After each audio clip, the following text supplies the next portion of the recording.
All right, so today is Friday, October 7th, 2022. Facts. And that means that it is Mental Health Awareness Week. So can you talk about the importance of mental health in your life?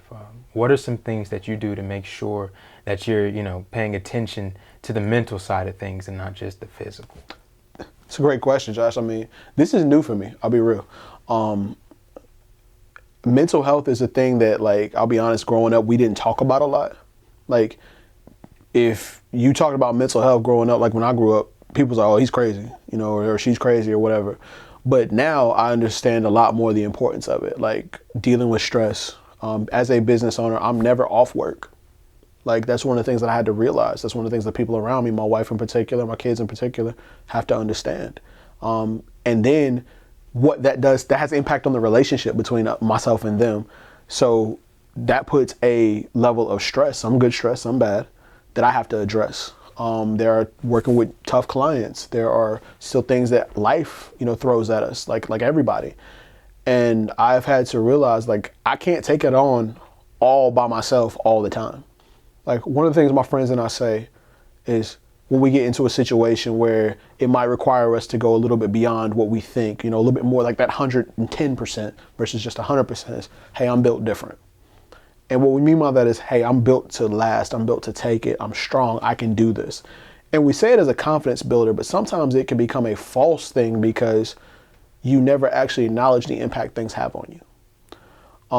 So for me in particular, actually, I've just really recently reached out to a therapist, and I'm starting that process.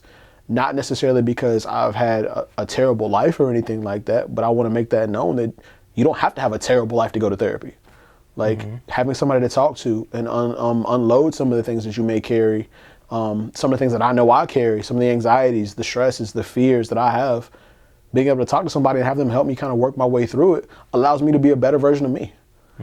And one thing that I've kind of come to the realization to, and this is literally in the last 24 hours, is the way that I'm good at what I do and the way my company is good at what we do is the way that a lot of these therapists out here, and I'm not saying every therapist is great, but a lot of these therapists that are, really professional, that's how good they are at what they do. So why would I try to be a therapist to myself if there's somebody better at it that can help me get through it? I would expect that same thing from my client. Why would they try to do what we do themselves if I'm better at it and they have the opportunity, the time, and the resources to be able to employ those resources, to be able to employ those services? Yeah. So I've thought about it that way, and that's really helped me process, no, let me reach out. Let me get some help with the things that I may be struggling with or the things that I'm just tired of, or, and find some strategies that'll help me continue to be my best me. Yeah. So absolutely agree with that, 100%. I'm glad you mentioned that because, currently there's a stigma in society, especially among men seeking out help. And black men in therapy, particular. Particularly black men. So you going into your story of seeking therapy, I think is really important for people to hear. With some of the research that I've done, we're finding that within athletes too, that stigma, where it's not really expected for them to go and seek help. They're making all this money. They have all this fame. Why would they need that? Right? Your life has got to be great. You make X dollars, you should be just fine. Absolutely. I'm not saying I'm a pro athlete, but as a business owner, I think there's a lot of similarities there of, man, you own a business, you guys are doing well. Why would you not be happy? Exactly.